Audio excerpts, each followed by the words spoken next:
ఇది చాలా సిల్లీగా ఉంది. ఎలా సిల్లీగా ఉందంటే అసలు మంచు ఫ్యామిలీలో ఎప్పుడు చూసినా సోషల్ మీడియా, ఎప్పుడు చూసినా ఏదో ఒక మీడియా, ఎప్పుడు చూసినా వాళ్ళే క్రియేటర్ లాగా, వాళ్ళే న్యూస్ లాగా ఉండే మంచు ఫ్యామిలీ కొట్టుకొని ఇంతకుముందు మీరు చూడండి ఈ అన్నదమ్ములు కొట్టుకున్నారు. మా విష్ణు అను ఈడు ఏంటి అని గట్టిగా అడిగితే రాజీ చేసుకుని అది ప్రాంక్, అది అబద్ధం, అది నిజం కాదన్నారు. ఇప్పుడు ఆ ప్రాంక్ ముదిరి పోలీస్ స్టేషన్స్ వరకు వచ్చింది. ఇప్పుడు తండ్రి ఏమంటున్నాడు, నా శరీరాన్ని నా బిడ్డ ముట్టుకోలేదు అంటున్నాడు. ఒకవైపు పోలీస్ స్టేషన్కి వెళ్ళి కంప్లైంట్ ఇస్తున్నాడు. మళ్ళీ ఈయనేమో రాజ్యసభ సభ్యుడు, ఈయనేమో చారిటీలు నడుపుతాడు, ఈయనేమో ఊరికినే ఉచిత విద్య ఇస్తాడు. ఇవన్నీ పైకి చెప్పే పనికి మాలిన మాటలు, అంత మించి ఏం లేదు దీంట్లో. సార్ మోహన్ బాబు గారు నిన్న మీడియా మీద కూడా దాడి చేశారు. ఇద్దరు రిపోర్టర్లు గాయాలని కెమెరాలు. అది చాలా దుర్మార్గం. దాన్ని చాలా సీరియస్గా తీసుకోవాలి. అసలు నువ్వు మీడియాని మాట్లాడితే మీడియాని నీ చుట్టూ తిప్పుతూ ఏది జరిగినా మీడియాకి పోస్ట్ చేసి నీ ఇల్లు మీడియా వాళ్ళు చూపించాలా, నీ ఒళ్ళు మీడియా వాళ్ళు చూపించాలి. ఇప్పుడు ఏదో ఒక ఇష్యూ జరిగితే మీడియా వాళ్ళు వస్తే మీడియా మీద దాడి చేయడం ఏంటంటే అసలు ఈయనేమి అసలు ఇప్పుడు మీడియా మీదే ఇంత దాడి చేస్తున్న, పట్టపగల అంత ధైర్యం చేస్తున్న మనిషి అసలు 4 గోళ్ల మధ్య ఏం చేస్తున్నట్టు. ఇంతకుముందు కూడా చాలా సినిమా యాక్టర్ని కొట్టాడని అదని, లేకపోతే ఇంతకుముందు తిరుపతిలో కూడా ఎవరో శంకర్ రెడ్డి అని ఒక పొలిటీషియన్ తీసుకుని ఇవన్నీ చేసి ఇవన్నీ అసలు వీళ్ళు ఏంటో సభ్య సమాజంలో ఇంత దారుణంగా ఉండటం మేము చాలా దారుణంగా, మేము తీవ్రంగా ఖండిస్తున్నాం. ఇది ఎలాంటి కేసులు నమోదు చేశారు మీడియా మీద దాడి చేశారు? యాక్చువల్గా మీడియాకి ఉండే ప్రివిలేజీ ప్రకారం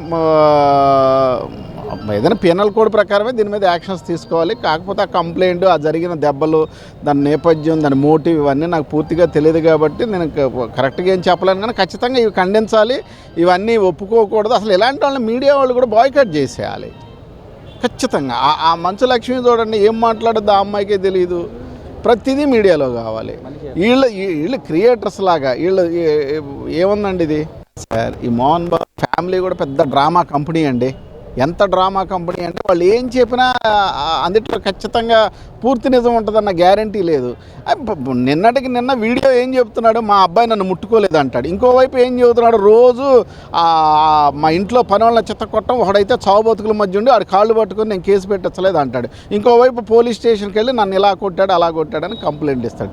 ఒకవైపు ఆ అబ్బాయి ఏమో మా నాన్న ఏం చేయలేదు అంటాడు, తల గుడ్డ కట్టుకొని వస్తాడు. అసలు ఏది నిజం ఏది అబద్ధం కూడా తెలియట్లేదు. సో ఇలాంటి వాళ్ళని ఫస్ట్ బేసికల్గా ఏంటంటే అసలు సోషల్ మీడియాలో కానీ బాయ్కాట్ చేసేయాలి. మీడియా కూడా కొంతవరకు ఎంకరేజ్ చేయడం కూడా దీన్ని తప్పు. టీవీ 9 వాళ్ళ మీద దాడి చేయడం ఏంటండి. ఇప్పుడు ఏదైనా ఉంటే స్ట్రైట్గా మాట్లాడు, నువ్వేం చెప్పాలనుకున్నావో ఇప్పుడు ఏదైనా మీడియా ఆర్ సోషల్ మీడియాలో చెప్పొచ్చు. అంత డ్రామా కంపెనీ అండి. దీన్ని ఎవ్వరు నమ్మటానికి వీలు లేదు.